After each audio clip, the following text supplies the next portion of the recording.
மதுரை மாவட்டம் உங்களுடன் ஸ்டாலின் திட்ட பணிகளை புறக்கணித்து வருவாய்த்துறையினர் தர்ணா போராட்டம் நடத்தி வருகின்றனர். இது பற்றிய அண்மை செய்திகளை தற்போது பார்த்துக் கொண்டிருக்கிறோம். மதுரை மாவட்டம் உங்களுடன் ஸ்டாலின் திட்ட பணிகளை புறக்கணித்து வருவாய்த்துறையினர் தற்போது தர்ணா போராட்டத்தை துவக்கியுள்ளனர்.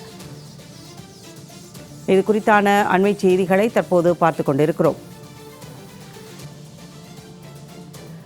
இது குறித்தான கூடுதல் விவரங்களுடன் நேரலையில் எமது செய்தியாளர் சல்மான் இணைகிறார். வணக்கம் சல்மான், இது குறித்தான விவரங்கள் என்ன? மதுரை மாவட்டம் முழுவதிலும் நடைபெறக்கூடிய உங்களுடன் ஸ்டாலின் திட்ட முகாமில் பேரிடர் வருவாய் மற்றும் பேரிடர் மேலாண்மை துறை மற்றும் அதே போன்ற நில அளவைத்துறையை சார்ந்த வருவாய்த்துறை உட்பட்ட அனைத்து துறை அதிகாரிகளையும் தொடர்ந்து அந்த முகாமிற்கு அதிக அளவிற்கான பணிகள் கொடுப்பதாகவும் அதே போன்று இந்த முகாம்களில் பெறக்கூடிய மனுக்கள் மீதான நடவடிக்கை எடுப்பதற்கு இலக்கு நிர்ணயிக்கப்படுவதோடு மட்டுமல்லாமல் ஒவ்வொரு ஆய்வுக் கூட்டத்தின் போதும் அதிக அளவிற்கான பணி சுமை குறைக்கப்படுகிறது. அதே போன்று போதிய ஆட்கள் இல்லாத நிலையில் வருவாய்த்துறையில் காலி பணியிடங்கள் அதிகம் இருப்பதன் காரணமாக இதுபோன்ற பணிகள் தொய்வு ஏற்படுகிறது உள்ளிட்ட பல்வேறு 9 அம்ச கோரிக்கைகளை வலியுறுத்தி தமிழ்நாடு வருவாய்த்துறை கூட்டமைப்பு சார்பிலாக தர்ணா போராட்டத்தில் ஈடுபட்டு வருகிறார்கள். மதுரை மாவட்ட ஆட்சியர் அலுவலக வளாகத்தில் வருவாய்த்துறை அலுவலர்கள் உள்ளிட்டோர் 100க்கும் மேற்பட்டோர் அந்த மாவட்ட ஆட்சியர் அறையின் கீழே அமர்ந்து அவர்கள் தர்ணா போராட்டத்தில் ஈடுபட்டு வருகிறார்கள். ஏற்கனவே இந்த உங்களுடன் ஸ்டாலின் முகாமை பொறுத்த மட்டிலும் ஒவ்வொரு முகாம் நடைபெற்று 45 நாட்களுக்குள்ளாக தீர்வு எட்டப்பட வேண்டும் என கூறப்பட்டிருக்கக்கூடிய நிலையில் வருவாய்த்துறையில் ஏற்கனவே அதிக அளவிற்கான காலி பணியிடங்கள் இருப்பதன் காரணமாக இதுபோன்ற முகாம்கள் நடத்தப்படும் பொழுது அதிக அளவிற்கான பணி அழுத்தத்திற்கு உட்படுகிறார்கள். அதே போன்று தமிழ்நாடு வருவாய்த்துறை மற்றும் நில அளவையர்கள் பல்வேறு பகுதிகளில் பணிகளுக்கு செல்லும் போது அவர்களுக்கான பல்வேறு நபர்களிடமிருந்து மிரட்டல் உள்ளிட்ட குற்ற செயல்களில் ஈடுபடக்கூடிய நபர்களால் அவர்களுக்கு பாதுகாப்பற்ற ஒரு நிலை இருப்பதால் உடனடியாக பணி பாதுகாப்பு சட்டத்தை நிறைவேற்ற வேண்டும் உள்ளிட்ட 9 அம்ச கோரிக்கைகளை வலியுறுத்தி தான் இவர்கள் தர்ணா போராட்டத்தில் ஈடுபட்டு வருகிறார்கள். தமிழ்நாடு வருவாய்த்துறை அலுவலகர் சங்க தலைவர் முருகையன் அவர்கள் இருக்காங்க, கேட்கலாம். சரி, தொடர்ந்து நீங்க கோரிக்கை வச்சிருக்கீங்க, ஏற்கனவே அரசுக்கு பல்வேறு கோரிக்கைகளை வலியுறுத்தி போராட்டம் நடத்துறீங்க. இப்போ இந்த உங்களுடன் ஸ்டாலின் முகாம்ன்றது கூடுதல் அழுத்தம் தரப்படுகிறதா? இந்த போராட்டம் எவ்வளவு முழுமையானது சார்? உங்களுடன் ஸ்டாலின்ல என்ன பிரச்சனை அப்படின்னா, அளவுக்கு அதிகமான பணி நெருக்கடிகள் வழங்கப்படுகிறது. இதுல என்னன்னா, முக்கியமாக அதிகமான எண்ணிக்கையில முகாம் நடத்துறதுக்கு நிர்பந்திக்கிறாங்க. என்னன்னா, ஒரு 3 மாத காலத்துல 10,000 முகாம் நடத்துறது உள்ளபடியே ரொம்ப சிரமமான வேலை. ரெண்டாவது, ஒவ்வொரு முகாம்லயும் ஆயிரக்கணக்கான மனுக்கள் வருகிறது. இப்போ உதாரணம் மதுரை மாவட்டத்தில் பார்த்தா 1,10,000 மனுக்கள் வந்திருக்கு. இந்த மனுக்களை 45 நாட்கள்ல பைசல் செய்வது என்பது இயலாத காரியம். அதனால பணிகள் ஒரு பக்கம், ஆய்வு கூட்டங்களில் கடுமையாக நெருக்கடி பண்றாங்க. இன்னைக்கே முடிக்க நாளைக்கே முடியும் நிர்பந்தம் பண்றாங்க. ஸோ இதனால வருவாய்த்துறை அலுவலர் கடுமையான ஒரு மன உளைச்சலுக்கு ஆளாகி இருக்காங்க. நம்ம என்ன கேட்கிறோம்னா, ஏற்கனவே வருவாய்த்துறையில கடுமையான பணிப்பொழு இருக்கிறது. அப்ப புது திட்டங்களை திணிக்கும் போது இந்த காலிப்படைகள் நிரப்பல, கூடுதல் பணியிடங்கள் கொடுக்கல. இதான் எங்கள் பிரச்சனைக்கு காரணம். இது குறித்து பலமுறை நம்ம உயரதிகாரிகள் பேசியிருக்கோம். தீர்வு ஏற்படாத நிலையில முதலமைச்சர் தலையிடணும்னு சொல்லி தான் கோரிக்கை வச்சிருக்கோம்.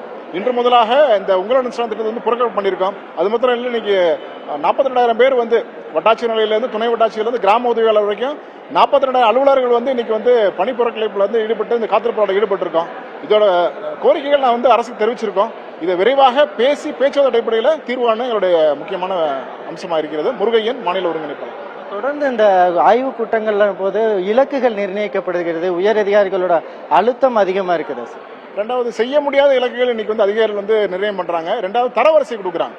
மனுக்களை தள்ளுபடியே செய்யக்கூடாதுன்றாங்க. எல்லா மனுவும் நம்ம சட்டத்துக்கு உட்பட்டு நம்ம பரிந்துரை பண்ண முடியாது.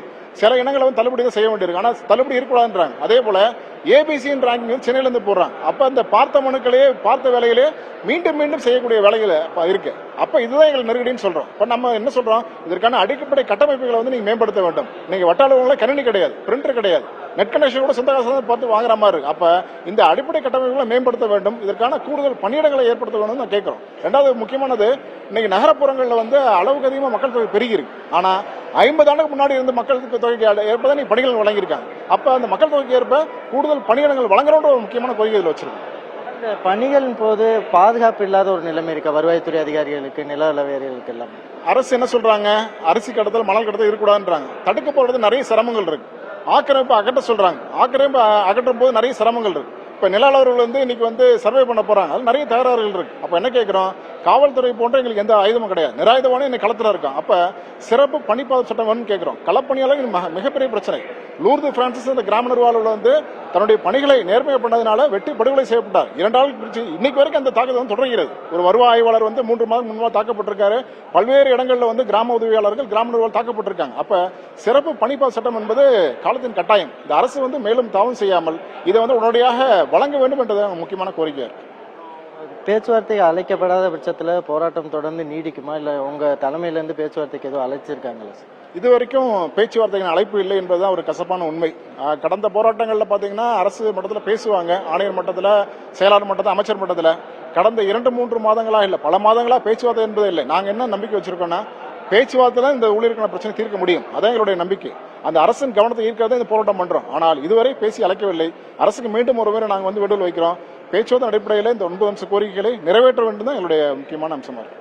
ஏற்கனவே தமிழக அரசு தேர்தல் காலத்தின் பல்வேறு வாக்குறுதிகள் அளித்த நிலையில் அதை கூட நிறைவேற்றாமல் வருவாய்த்துறை மற்றும் அரசு ஊழியர்கள் தொடர்ந்து போராட்டங்களில் ஈடுபட்டு வரக்கூடிய நிலையில்தான் இதுபோன்று உங்களுடன் ஸ்டாலின் திட்ட முகாம்கள் மூலமாக இன்னும் கூடுதல் பணி அழுத்தம் கொடுக்கப்படுகிறது. அதனை உடனடியாக அதனை சரி செய்வதற்கான தமிழக அரசு நடவடிக்கை எடுக்கப்பட வேண்டும். உடனடியாக அதிகாரிகளுடன் பேச்சுவார்த்தை நடத்தி அந்த முகாம்களை குறைப்பதற்கான நடவடிக்கைகளை மேற்கொள்ளப்பட வேண்டும். அதிக அளவிற்கான அழுத்தம் கொடுக்கக்கூடாது உள்ளிட்ட கோரிக்கைகளை வலியுறுத்தி தான் தற்பொழுது அந்த தமிழ்நாடு அரசு வருவாய்த்துறை கூட்டமைப்பினர் தொடர்ந்து தர்ணா போராட்டத்தில் ஈடுபட்டு வருகிறார்கள். இதுபோன்ற போராட்டம் காரணமாக உங்களுடன் ஸ்டாலின் முகாமில் பெறப்பட்ட மனுக்கள் மீதான நடவடிக்கை என்பது முழுமையாக முடங்கும் அபாயம் ஏற்பட்டிருக்கிறது. இந்த போராட்டத்தில் ஈடுபட்டவர்களிடம் மாவட்ட வருவாய் அலுவலர் அன்பழகன் நேரடியாக அவர்கள் பேச்சுவார்த்தையில் ஈடுபட்டார்கள். அவர்கள் என்னென்ன கோரிக்கையை வலியுறுத்தி இதுபோன்ற போராட்டத்தில் ஈடுபடுகிறீர்கள் என்பது குறித்தாகவும் கூட கேட்டறிந்திருக்கிறார். தொடர்ந்து தமிழக அரசுக்கு பல முறை இவர்கள் வருவாய்த்துறையினர் கோரிக்கை விடுத்தும் கூட அதனை கண்டுகொள்ளாத ஒரு சூழலில் தான் இதுபோன்று முகாம் பணிகளை புறக்கணித்து போராட்டத்தில் ஈடுபடக்கூடிய ஒரு நிலைக்கு தமிழக அரசு வருவாய்த்துறையினரை தள்ளியிருக்கிறது என்றுதான் கூற வேண்டும். ஜெயா, மதுரையில் வருவாய்த்துறையினர் நடத்திய தர்ணா போராட்டம் குறித்தான கூடுதல் தகவல்களை நேரலையில் இருந்து வழங்கியமைக்கு நன்றி சல்மான்.